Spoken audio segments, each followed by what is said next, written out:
नमस्कार मित्रों, मैं एसपी भारद्वाज आपका दिल से अभिनंदन करता हूं। दोस्तों, आज हम तुला राशि तुला लगन के लिए साप्ताहिक राशिफल में आपको बहुत बड़ी खुशखबरी देने वाले हैं। जी हां दोस्तों, अचानक से धन लाभ की स्थिति भी बन रही है और कोई खुशखबरी भी मिलने वाली है। गज केसरी राजयोग तो बनेगा ही, वो तो आम सी बात है इस अवधि में, क्योंकि ग्रह गोचर बहुत अच्छा है।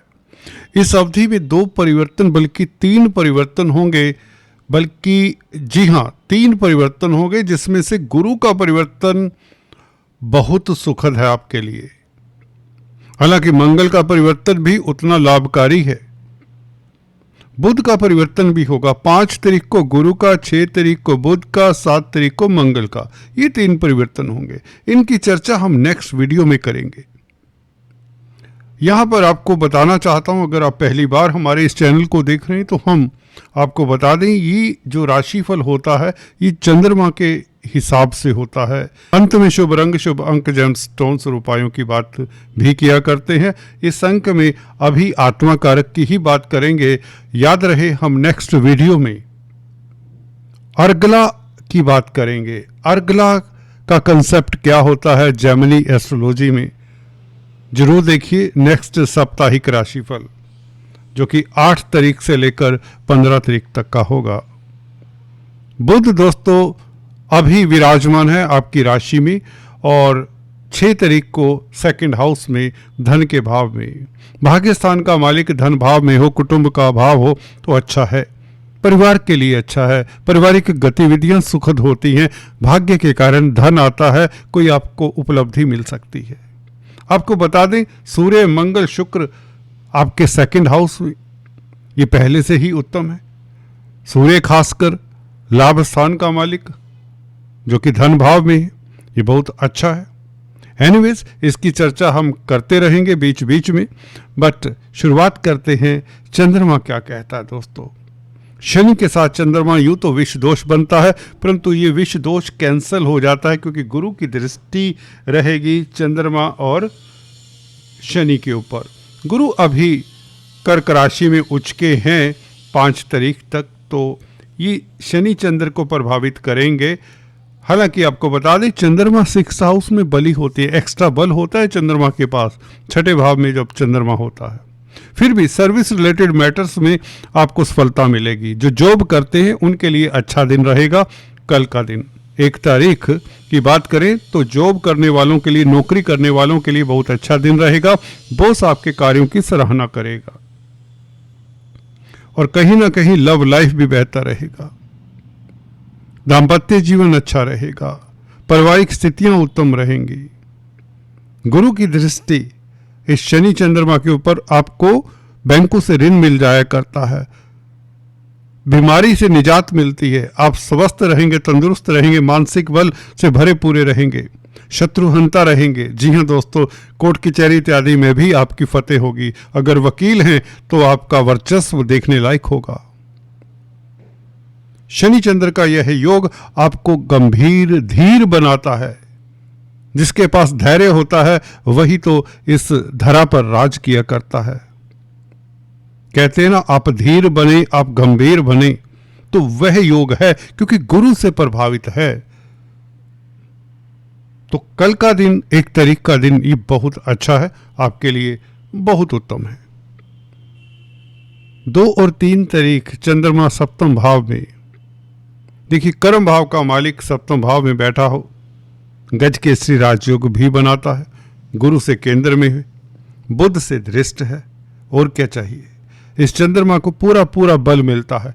भाग्यस्थान के मालिक बुध का प्रभाव इस चंद्रमा के ऊपर, आप कहीं ना कहीं भाग्यशाली रहेंगे अपने ही विचारों के कारण। कहने का मतलब, व्यापार करते हैं तो बहुत अच्छा भाग्य साथ देगा। विदेशों में जाना चाहते हैं, विदेश सेटल होना चाहते हैं, या मल्टीनेशनल कंपनीज में कामकाज करते हैं, विदेशी कंपनी में कामकाज करते हैं, करना चाहते हैं, तो 2 और 3 तारीख याद रखिए, बहुत बेहतर है। कमीशन के कामकाज में आपको सफलता मिलने के योग बनते हैं। कंप्यूटर IT लाइन के क्षेत्र में तो सफलता मिलती है। इंटरनेट का कोई कामकाज करते हैं, इंटरनेट ऑनलाइन बिजनेस करते हैं, प्रिंट मीडिया में है, जर्नलिस्ट हैं तो सफलता मिलती है। बुध कारक है संचार व्यवस्थाओं के, और बुध का प्रभाव 2 और 3 तारीख को चंद्रमा के ऊपर रहेगा, जो कि कैरियर का मालिक है। 10th लॉर्ड इन 7th हाउस, तो व्यापार में वृद्धि, आपकी रोजमर्रा की आमदन भी बढ़ जाती है। मित्रों के साथ रिलेशन अच्छे रहेंगे। जी हाँ दोस्तों, भाई बहनों के साथ संबंध अच्छा रहेगा। स्पाउस के रिश्तेदारों के साथ संबंध ज्यादा बेहतर रहेंगे। कुल मिलाकर ये 2 और 3 तारीख आपके लिए सुखद हैं। बौद्धिक बल आपका अच्छा रहेगा। मन और बुद्धि एक ही दिशा में सोचेंगे, जिससे सफलता मिल जाती है। कार्यों में प्रगति होगी बुध, क्योंकि यहां पर दिग्बली है। भाग्य साथ देगा। कोई बड़ा कार्य सिद्ध होगा। जहां तक बात है आपके व्यापार की या नौकरी की, बॉस को कहकर अपना इंक्रीमेंट तो कम से कम लगवा ही सकते हैं 2 दिनों में। 2 और 3 तारीख बहुत बेहतर है, लाजवाब है। चंद्रमा उच्च के भी होंगे दोस्तों, परंतु 4 और 5 तारीख को इस चंद्रमा के ऊपर सूर्य, मंगल, शुक्र का प्रभाव और शनि की भी तृतीय दृष्टि। तो 4 ग्रहों का प्रभाव जब चंद्रमा के ऊपर हो तो चंद्रमा की बेचारगी सी हो जाती है। जी नहीं, यहां पर उच्च का है चंद्रमा, परंतु अष्टम भाव का आप कहेंगे, फिर भी अष्टम भाव वाला कोई प्रभाव नहीं होगा। क्यों? क्योंकि सूर्य के समक्ष है, फुल मून है। 4 तारीख की आपको बता दें पूर्णिमा है। पूर्णिमा का व्रत है 4 तारीख को। इस दिन अपने इष्ट देव की आराधना करें, बहुत अच्छा रहेगा। खासकर अगर आपका चंद्रमा कमजोर है तो शिव की उपासना भी कर सकते हैं। तो 4 और 5 तारीख आपके कैरियर का मालिक 10th लॉर्ड दोस्तों बहुत उत्तम स्थिति में है। 4 तारीख खासकर अपने नक्षत्र में, रोहिणी नक्षत्र में कमाल होता है। अचानक से लाभ होता है। शेयर स्टॉक मार्केट वालों के लिए दिन उत्तम रहेगा और वसीयत से भी लाभ हो जाया करता है। कोई भूला भटका पैसा मिल सकता है। कई बार ऐसा होता है आप पैसा देकर भूल जाते हैं, क्योंकि सूर्य 11वें भाव के मालिक के चंद्रमा को देख रहे हैं, तो कैरियर से भी आपको लाभ होगा, कामकाज से लाभ होगा। जो भी प्रोफेशन है, धन आएगा और अकस्मात ढंग से, अचानक से कोई बड़ा लाभ, अचानक से। अष्टम भाव में बैठा हुआ चंद्रमा, शनि से दृष्ट, पंचमेश से दृष्ट, तो 4 और 5 तारीख अचानक से लाभ, स्पेकुलेशन से लाभ, व्यापार से लाभ, कोई बड़ी डील आपके हाथ में लग जाए। लव लाइफ आपका उत्तम रहेगा। शुक्र से भी दृष्ट है, लग्नेश से भी दृष्ट है। स्त्री वर्ग का साथ मिलेगा। और अगर आप आर्मी, डिफेंस, पैरामिलिट्री फोर्सेस में है तो कमाल होगा। स्पोर्ट्समैन है तो भी उत्तम स्थिति है। सेलिब्रिटी, ग्लैमर की फील्ड में है, कमाल होगा। भौतिक पदार्थों की प्राप्ति होगी। बड़े बंगले का सुख, बड़ी गाड़ी का सुख इत्यादि इस तरह के योगों में मिलता देखा गया है। प्रॉपर्टी से संबंधित कामकाज करते हैं तो लाभान्वित होंगे। हाँ, लंबी यात्रा अवॉइड करें। अपने स्वास्थ्य का ख्याल रखें। किसी से बहस मत करें। हालांकि चंद्रमा बली है, फिर भी है तो अष्टम चंद्रमा, थोड़े से सजग रहें। कुल मिलाकर ये चंद्रमा बहुत लाभकारी, जैसा कि बताया, बहुत लाभकारी। 6 और 7 तारीख फिर से गज के श्री राजयोग, अति दुर्लभ राजयोग। भाग्य स्थान में बैठा हुआ चंद्रमा, वह भी कर्म भाव का मालिक, तो आपका कर्म क्षेत्र जो भी है उसमें आपको सफलता मिलती है भाग्य के कारण, किस्मत के कारण। और गुरु का साथ हो तो चंद्रमा को बल प्राप्त हो जाता है। विरोधियों के ऊपर आप हावी प्रभावी रहेंगे। प्रतिस्पर्धा अगर कार्यक्षेत्र पर है तो वो आपके लिए कोई मैटर नहीं करेगी। आप प्रतिद्वंदियों को पीछे छोड़ने में काफी कामयाब होंगे। छोटी बड़ी यात्राओं के योग बनते यूं तो मित्रों का साथ मिलेगा। संचार व्यवस्थाओं से सुखद समाचार मिले। क्रिएटिविटी में आपकी उछाल रहेगा। बहुत उत्तम दिन है। 6 और 7 तारीख, 7 तारीख को ये चंद्रमा मंगल से भी दृष्ट होगा। मंगल धनु राशि में प्रवेश कर चुके होंगे 7 तारीख को। मंगल चंद्र योग, लक्ष्मी योग भी होता है। व्यापार के लिए दिन उत्तम रहेगा। 7 तारीख को बहुत उत्तम दिन है। पुनर्वसु नक्षत्र में, गुरु के साथ, गुरु के नक्षत्र में और मंगल से भी दृष्ट। गजकेसरी राजयोग का प्रभाव देखने को मिलेगा। भाग्य के कारण कोई बड़ी उपलब्धि आपको मिल सकती है। मान प्रतिष्ठा बढ़ने के योग, गण्यमान्य व्यक्तियों से मदद मिलने के योग। अपने बॉस से कोई भी कार्य करवाना चाहते तो ये दिन खासकर 7 तारीख बहुत बेहतर है। हालांकि ये हो सकता है सैटरडे संडे ना पड़े, फिर भी किसी गण्यमान्य व्यक्ति की मदद मिल सकती है। 7 तारीख को बहुत उत्तम दिन है। पुनर्वसु नक्षत्र में लाभकारी है। आपके आयोजन प्रयोजन सिद्ध होंगे। छोटी बड़ी यात्राओं से मार्केटिंग के व्यक्तियों को लाभ होगा। अड़ोसी पड़ोसियों का, छोटे भाई बहनों का साथ मिलेगा और कोई भी चैलेंज है उसको बड़ी आसानी से हैंडल करेंगे। भाग्य साथ देगा। As far as career is concern, कोई सुखद समाचार मिल सकता, कोई बड़ी बात नहीं। कुल मिलाकर ये था आपका चंद्रमा का गोचर। चलते चलते लक्की नंबर, लक्की कलर, जेम स्टोन्स, उपायों की बात करें और आत्मा कारक प्लैनेट के बारे में कुछ और चर्चा करें। आपके लिए लक्की नंबर दोस्तों रहेगा 2, 11, 29। लक्की कलर रहेगा स्काई ब्लू। जेम स्टोन्स पन्ना बनता है, भाग्यस्थान का मालिक है यूं तो, परंतु आपको अक्सर बताता आया हूं, जब बुध आपकी कुंडली में, अगर आपको अपनी कुंडली का ज्ञान है दोस्तों, तो देखिए बुध कहां पर है। अगर बुध आपका भाग्यस्थान में है, अपनी ही राशि का है। अगर बुध 12वें भाव में है, उच्च का है, अपनी ही राशि का है, तो भूल कर भी पन्ना धारण ना करें, क्योंकि ये कालपुरुष की कुंडली में गुरु के भाव हैं, 9th और 12th हाउस। यहां पर धनु और मीन राशि जाती हैं क्रमशः। बुध और गुरु दोनों मित्र नहीं हैं। लाल किताब का भी यही कथन है कि जब बुध 9th और 12th हाउसेज में हो, किसी जातक की कुंडली में कोई भी लगन हो, तो उसे पन्ना धारण नहीं करना चाहिए, बल्कि बुध की वस्तुओं का दान करना चाहिए। बुध के जो रिश्ते हैं उनके साथ बनाकर रखनी चाहिए, उनकी मदद करनी चाहिए। जैसे कि बुआ, बहन, बेटी, मामा पक्ष का बुध कारक है, तो इनकी मदद करनी चाहिए। छोटी कन्याओं को कुछ न कुछ खिलाएं। बुधवार के दिन हरी सब्जियों का दान करें। मूंग साबुत दाल, हरी दाल पक्षियों को खिलाएं, कबूतरों को खिलाएं। और विष्णु सहस्त्र नाम का जाप भी कर सकते हैं। किन्नरों का आशीर्वाद लें। विडोज का आशीर्वाद लेना भी बेहतर सिद्ध होता है। अगर बुध राहु के साथ है, केतु के साथ है, मंगल के साथ है, तो ये दान बहुत शुभ रहेगा। दूसरा स्टोन बनता है दोस्तों नीलम, शनि का स्टोन है। शनि का स्टोन धारण करने से पहले एक्सपर्ट एडवाइस जरूर लें। और बनता है ओपेल, जो कि शुक्र का स्टोन है। डायमंड भी शुक्र का ही स्टोन है। डायमंड अगर अफोर्ड कर सकते तो नथिंग लाइक इट, क्योंकि लगन का मालिक है। अगर आपका पर्सनैलिटी, आपको लगता है कहीं ना कहीं कोई त्रुटि है, आप सुंदर नहीं दिखते, आप में आकर्षण नहीं है, कोई तेज नहीं है, तो डायमंड अच्छा कार्य करता है।